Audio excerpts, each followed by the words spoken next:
Copyright report. Copyright is a legal right that protect original work. I am the right owner.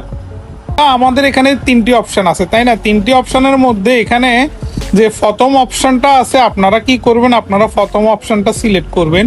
প্রথম অপশনটা select করার পর আপনাদের কি হবে, একটি ওয়েবসাইট চলে আসবে, ঠিক আছে? একটি ওয়েবসাইট আসার পর আপনারা এখানে ডিটেলস কিন্তু দিয়ে দিবেন। তো এটা যদি আপনারা দেখতে চান কিভাবে ডিটেলস দিবেন, অবশ্যই আমাকে কমেন্ট করবেন, তাহলে আমি কিন্তু নেক্সট ভিডিওর মধ্যে আমি আপনাদেরকে জানিয়ে দিব, ঠিক আছে? তারপর আছে এখানে কি, এখানে দেখতে পাচ্ছেন একটি আইকন আছে, আমরা এই কর্নারে আইকনের মধ্যে ক্লিক করব। এই কর্নারে আইকনের মধ্যে ক্লিক করার পর এই যে দেখতে পাচ্ছেন, এটা হচ্ছে আমার একটি অরিজিনাল আমার ফেসবুক অ্যাকাউন্ট, ঠিক আছে? এটা হচ্ছে আমার অরিজিনাল ফেসবুক অ্যাকাউন্ট এবং কি সাবমিটের রিপোর্ট, ঠিক আছে? সাবমিটের রিপোর্টের মধ্যে ক্লিক করলে কিন্তু একটি ওয়েবসাইট ওপেন হয়ে যাবে, ঠিক আছে? এখানে কপিরাইট আছে, ট্রেডমার্ক আছে এবং কি আরো একটা অপশন আছে, ঠিক আছে? কাউন্টার, এরকম একটা অপশন আছে। তো আমাদের এগুলো যাওয়ার দরকার না, এগুলো সম্পর্কে জানতে চাইলেও বলবেন এগুলো কি। তো আমরা এখানে যাব, আমরা আগে কাকে একটা রিপোর্ট দিয়েছিলাম সেটা আমরা দেখব, সেটা কি ডিলিট হয়েছে কি হয় না আমরা সেটা দেখব। তো আমরা এখানে ভিউ রিপোর্ট এখানে ক্লিক করব। এখানে ক্লিক করার পর আরেকটি অপশন আসবে, ঠিক আছে? তো আমি কিন্তু অলরেডি কিন্তু আপনার কয়জনকে রিপোর্ট করেছি দেখেন, আমি রিপোর্ট করেছি 1 2 3 4, ঠিক আছে?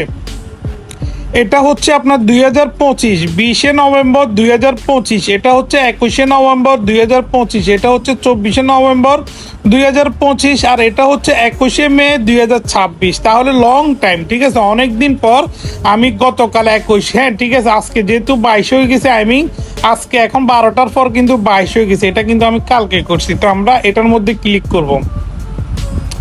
এটার মধ্যে ক্লিক করার পর এই যে দেখতে পাচ্ছেন, এখানে কিন্তু এই যে দেখতে পাচ্ছেন কপিরাইট রিপোর্ট, এখানে যে নাম্বারটা আছে এটা কিন্তু আমি হাইড করে দিব, ঠিক আছে? তারপর এখানে আমার ইমেল নাম্বার, আমার ইমেল আছে, আমি এটা হাইড করে দিব, ঠিক আছে?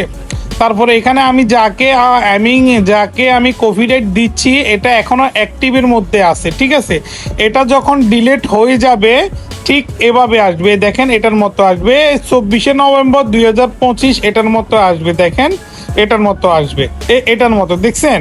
এটা আমি এখানে রিপোর্ট নাম্বারটা আমি রিমুভ করে দিব, ঠিক আছে? এগুলো কিছু আমি রিমুভ করে দিব, হাইড করে দিব আর কি, আমার ইমেলটা হাইড করে দিব। এখানে দেখতে পাচ্ছেন ডিলেট, দেখতে পাচ্ছেন ডিলেট, এবং আমি এটা চাইলে কিন্তু এই মুহূর্তে এটা আবার রিস্টোর করে দিতে পারি। রিস্টোর মানে হচ্ছে যে আমি এটা আবার পুনরায় ফেসবুকে নিয়ে আসতে পারি। আমি যদি এখান থেকে এই 3 ডটের মধ্যে ক্লিক করি, 3 ডটের মধ্যে ক্লিক করার পর আরেকটি অপশান আসবে, তার মধ্যে যদি আমি যাই, যদি এটাকে আমি নো করে দিই কিংবা কনফার্ম করে দিই, তাহলে এটা আবার ব্যাক চলে আসবে, ঠিক আছে? এটা আমি কিন্তু 24শে নভেম্বর 2025 আপনারা যদি এভাবে কপিরাইট দেন তাহলে খুব তাড়াতাড়ি 1 থেকে 2 দিনের মধ্যে আপনারা যাদেরকে রিপোর্ট করতে চান, যারা আপনার ফেসবুক থেকে ভিডিও চুরি করে, স্ক্রিনশট করে, ডাউনলোড করে, আদার যে কোনোভাবে আপনার ভিডিও কিংবা ছবি তারা তাদের ফেসবুক অ্যাকাউন্টে, ফেসবুক আইডিতে ইউজ করছে, তাদেরকে আপনি